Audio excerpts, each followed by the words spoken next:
Dear students and parents, TGPSC AWE civil results ఈ మధ్యనే announce అయినాయి. ఈరోజు మన ముందు ప్రణయ్, ఇతను 9th ర్యాంక్ సాధించాడు.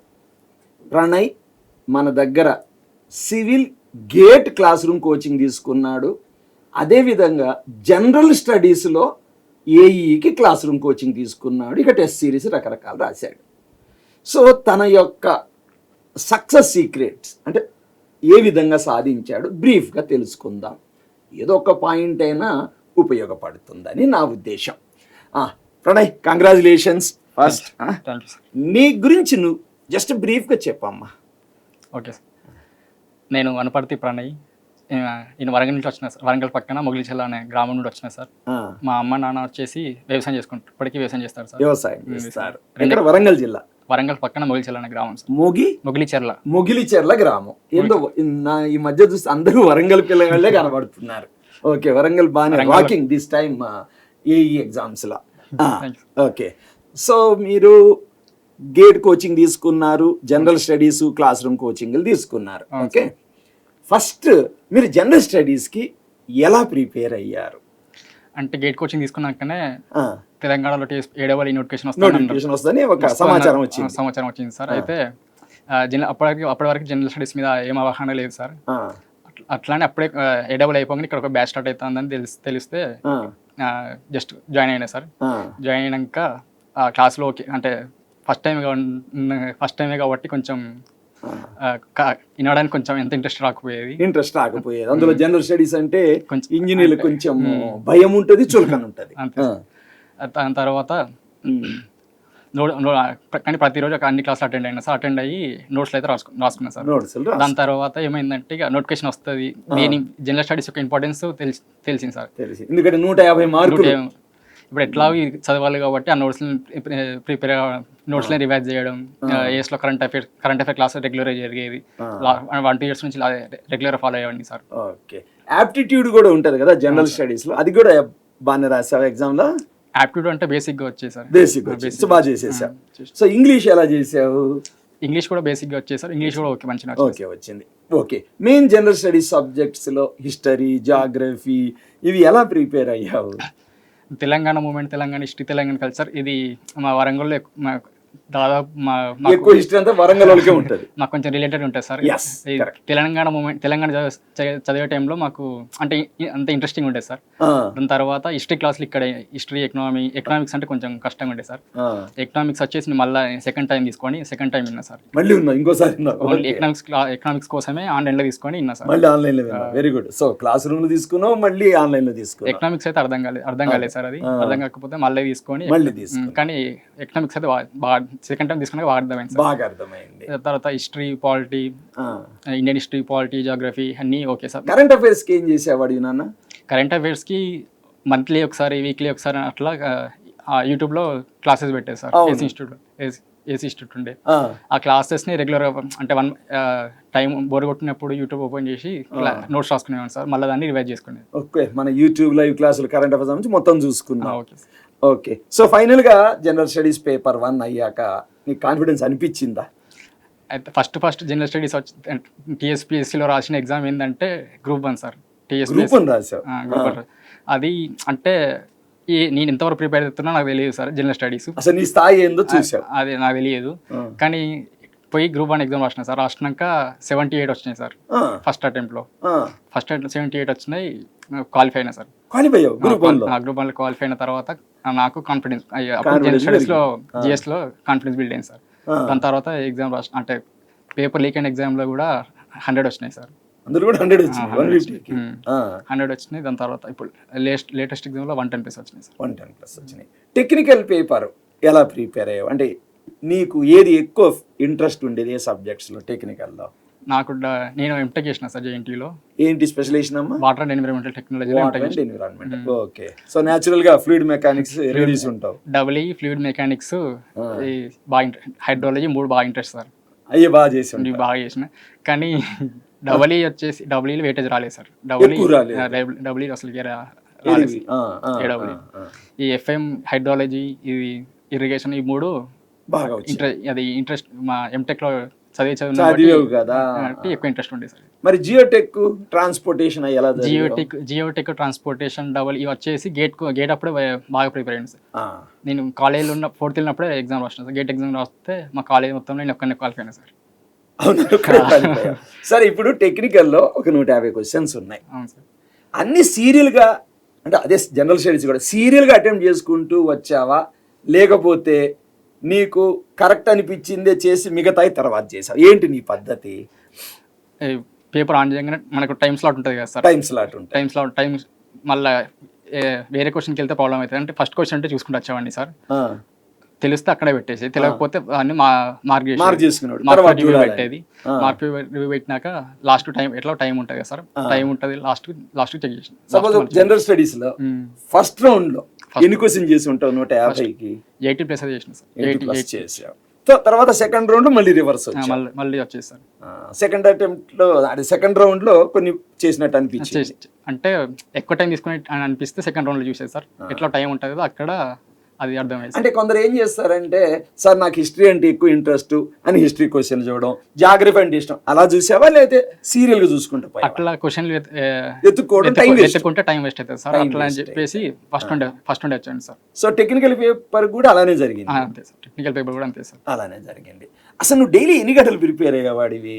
నేను నాది చిన్న కాలేజ్ నాకు ఎలాంటి బేసిక్స్ అంటే రోజు ఎలా ప్రిపేర్ అయ్యేవాడివి? అంటే రెగ్యులర్గా నేను అంటే ఫస్ట్ స్టార్టింగ్ థర్డ్ ఇయర్ వరకు ఏం చదవలేదు సార్. నేను సాఫ్ట్వేర్ సైడ్ పోదామని ఇంట్రెస్ట్ నాకు ఉండే సార్. అంటే అప్పుడు క్యాంపస్ ప్లేస్మెంట్ వచ్చింది? క్యాంపస్ ప్లేస్ నా ఇంట్రెస్ట్ తోటే మా ఫ్రెండ్స్ అందరూ వెళ్తుంటే నేను కూడా వెళ్దామని చూసిన సార్.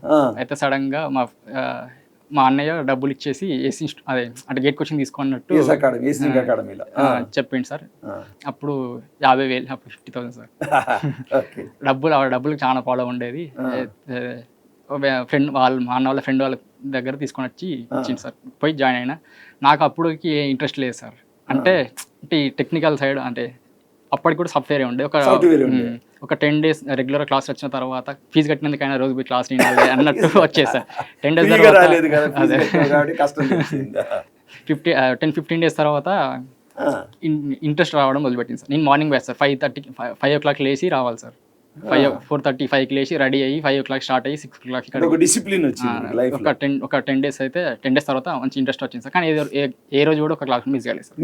మిస్ కాలేదు. అంటే నువ్వు ఒక సైడ్ మార్నింగ్ క్లాసులు అటెండ్ అయ్యేవాడివి, కాలేజ్కి వెళ్ళేవాడివి. డైలీ అంటే ఒకటి కాలేజ్ సిలబస్, ఇటు గేట్ సిలబస్ ఎలా బ్యాలెన్స్ చేసుకునేవాడివి? టెన్షన్ అయ్యేదా? అంటే ఇక్కడ గేట్ క్లాస్లో వచ్చినాక ఇదే సిలబస్ కదా సార్.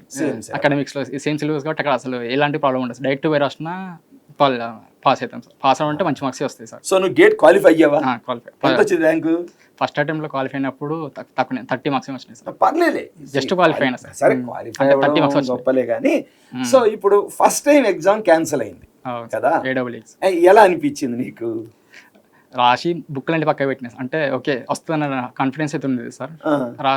బుక్లన్నీ పక్కన పెట్టేసిన సార్. ఇక ఓకే నాతో కాదని అట్లని కదా సార్.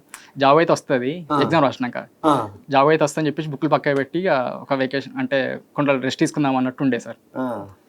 అప్పటికి గ్రూప్ వన్ కూడా పోయి క్యాన్సిల్ అయ్యేటట్టున్నది అని అన్నారు. అప్పుడు ఫస్ట్ క్యాన్సిల్ అయింది. సో రెండింటి ప్రిపరేషన్ మళ్ళా తర్వాత ఎట్లా జాబ్ వస్తుంది కొంత బ్రేక్ తీసుకుందామని చెప్పి ఆగిన సార్. తర్వాత ఏమైంది, గ్రూప్ 1 క్యాన్సిల్ అయింది. దాని తర్వాత AEE కూడా క్యాన్సిల్ అవుతుంది అన్నారు. తర్వాత క్యాన్సిల్ అయింది. కొంచెం మోటివేషన్ పోయింది, సెల్ఫ్ కాన్ఫిడెన్స్ అంతా పోయింది సార్.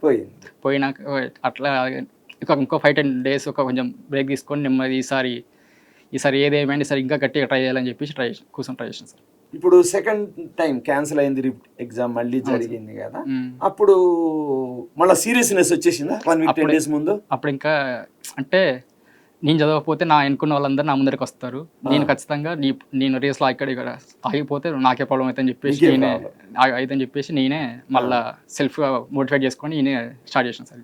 షార్ట్ నోట్స్ కానీ మైక్రో నోట్స్ కానీ అంటుంటా, అవును సార్.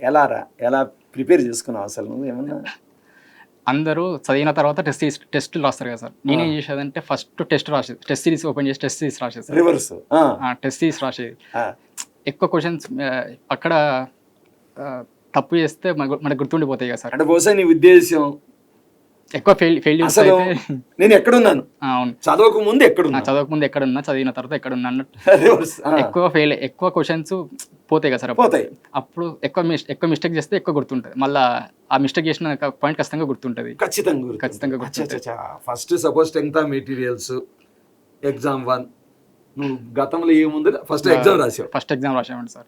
నీకు కొన్ని ఎక్కువ ఫెయిల్యూర్స్ తప్పులు వచ్చాయి, అప్పుడు దాని మీద ఫోకస్ అప్పుడు మళ్ళీ ఎర్ర నోట్స్ లాగా షార్ట్ నోట్స్ కాకుండా నేను షార్ట్ నోట్స్ రాకుండా ఎర్ర నోట్స్ అన్నట్టు రాసుకునేది. మిస్టేక్ చేసిన పాయింట్స్ అన్ని నోట్స్ ఒక పక్కకి రాసుకునేది. నోట్స్. ఓకే, రోజుకి ఎన్ని గంటలు చదివేవి ఓవరాల్ గా? సపోజ్ నీ కోచింగ్ అయిపోయింది, సెకండ్ టైం ఎగ్జామ్ ముందు పర్ డే ఎన్ని అవర్స్ చదివేవాడివి? 10-12 అవర్స్ రోజు 10-12 అవర్స్ చదివేసాను. అందులో జనరల్ స్టడీస్ కి ఎన్ని గంటలు కేటాయించేవాడి? అంటే జనరల్ స్టడీస్ వచ్చేసి రోజు చదివిపోయింది సార్. బోర్డు అంటే టెక్నికల్ మీద ఎక్కువ ఫోకస్ చేసి టెక్నికల్ ఇప్పుడు చాలా అనిపించినప్పుడు, అంటే కొంచెం బోర్ అనిపించినప్పుడు మళ్ళీ జిఎస్ ఒక 4-5 డేస్ మళ్ళీ జిఎస్ చదివేసాను. ఎన్ని మార్కులు వచ్చినాయి నీకు ఫైనల్ గా 9th ర్యాంక్?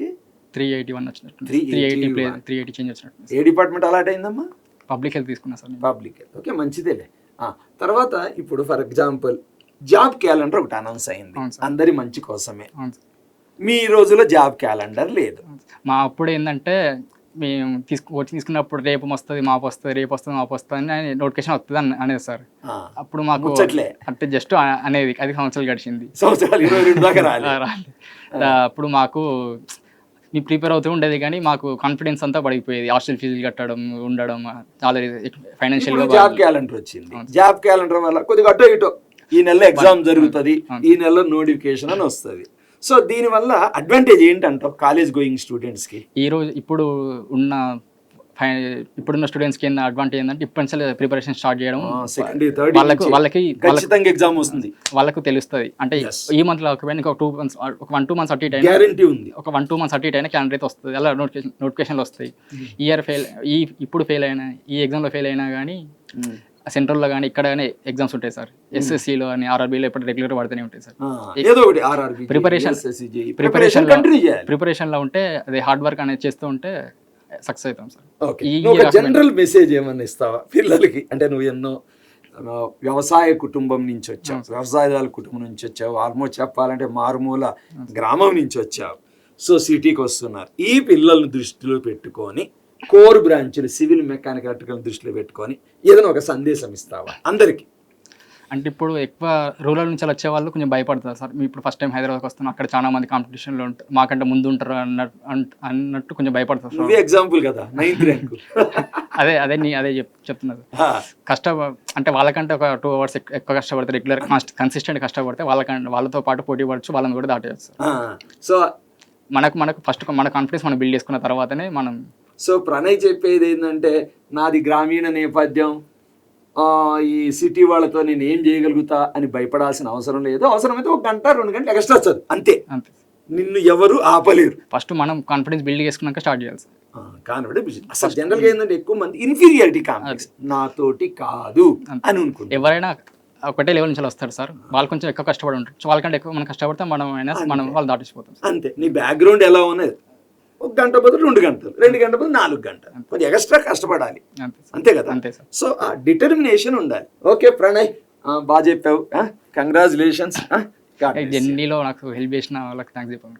ఓకే, నన్ను ప్రోత్సహించిన మా ఫ్యాకల్టీకి కానీ, స్టూడెంట్స్కి, ఫ్రెండ్స్కి, ఈ ఫ్యామిలీ రిలేటివ్స్ అందరికీ, ముఖ్యంగా ఏఎస్ ఫ్యాకల్టీ చాలామంది ఏ టైంలో ఏ డౌట్లు అడిగినా చెప్పేది, వాళ్ళకి థ్యాంక్స్. మళ్ళీ నేను జేఎన్టీయూలో ఎంటీ ప్రొఫెసర్లకి చాలామంది సహకరించిన మా ఫ్రెండ్స్ అందరికీ చాలా థ్యాంక్స్. ఫస్ట్ మా అమ్మ నాన్న చాలా కష్టపడుతున్నారు సార్. కష్టపడేది నాకు మా అన్న, మా అక్క, బావ ఫైనాన్షియల్గా కానీ మెంటల్గా కానీ చాలా. నువ్వు ఎన్ని సంవత్సరాలైనా చదువు, నోటిఫికేషన్ ఇంకా రాలేదు, వచ్చిన నోటిఫికేషన్ ఎప్పుడు వస్తుందని కాకుండా వచ్చిన నోటిఫికేషన్ సక్సెస్ అయ్యేటట్టు కొట్టేటట్టు ఉండాలి అన్నట్టు బాగా మెంటల్గా ప్రిపేర్ చేసి. ప్రణయ్ సభాముఖంగా వాళ్ళ అమ్మా నాన్న పడ్డ కష్టాన్ని గుర్తు చేసుకున్నాడు. వాటిని మించి అన్న సాయం చేస్తే ఫీజు కట్టిండు. అన్నిటికంటే విచిత్రం చూడండి, అక్క బావ గురించి కూడా చెప్పాడు. అంటే ఒక కుటుంబం మొత్తం ప్రణయ్ వెంట ఉంది. ఇదే నేను చాలాసార్లు చెప్తాను. కొంతమంది తల్లిదండ్రులకి ఆస్తులు ఉన్నవాళ్ళు కూడా, నిజం చెప్తున్నా, కొద్ది గొప్ప ఆస్తులు ఉన్నవాళ్ళు కూడా డిస్కరేజ్ అవుతున్నారు, పిల్లల్ని డిస్కరేజ్ చేస్తున్నారు. చూడండి ప్రణయ్ మారుమూల గ్రామం నుంచి వచ్చాడు, మిడిల్ క్లాసా లోయర్ మిడిల్ క్లాస్ నుంచి వచ్చినా కానీ ఆ కుటుంబం సపోర్ట్ చూసారా, ఫ్యామిలీ సపోర్ట్. తల్లిదండ్రులే కాదు, జనరల్ తల్లి, అన్న అక్క ఎన్నడన్నా విన్నారండి, అక్క బావ సపోర్ట్ చేయడం. సో ప్రణయ్ కుటుంబం నిజంగా చెప్పాలి అంటే అందరికీ ఆదర్శనీయం. ఈ సభాముఖంగా మీ కుటుంబ సభ్యులందరికీ నా నమస్కారాలు చెప్తున్నాను. చూసారా, ప్రణయ్ ఒక టిపికల్ క్యారెక్టర్. నేను చాలా తక్కువ మందిని చూస్తాను. తను ఏమంటున్నాడు, ఏఎస్ అకాడమీలో కోచింగ్ ఇచ్చిన ఫ్యాకల్టీకి తనతో పాటు పీర్ గ్రూప్ అంటే క్లాసులో ఉండేవాళ్ళు, డౌట్ క్లియరింగ్కే సహాయపడ్డ ఫ్యాకల్టీ, రూమ్మేట్స్, బెంచ్ మేట్స్, క్లాసులు, అదేవిధంగా తన ఎంటెక్ జేఎన్‌టూ హైదరాబాద్లో చేశాడంట. అక్కడ ప్రొఫెసర్లను కూడా గుర్తు చేసుకుంటున్నాడు. నిజంగా నువ్వు ఒక ఉన్నతమైన మనస్తత్వం ప్రణయ్. నువ్వు ఖచ్చితంగా ఇదే మనస్తత్వంతో ముందుకెళ్ళు. మూలాల్ని మర్చిపోబాకు, నీకు సహాయం చేసిన వాళ్ళని ఎప్పుడూ మర్చిపోబాకు. నీ జీవితం చాలా బాగుంటుంది. ఓకే, గాడ్ బ్లెస్ యూ నాన్న. Once again. Thank you sir.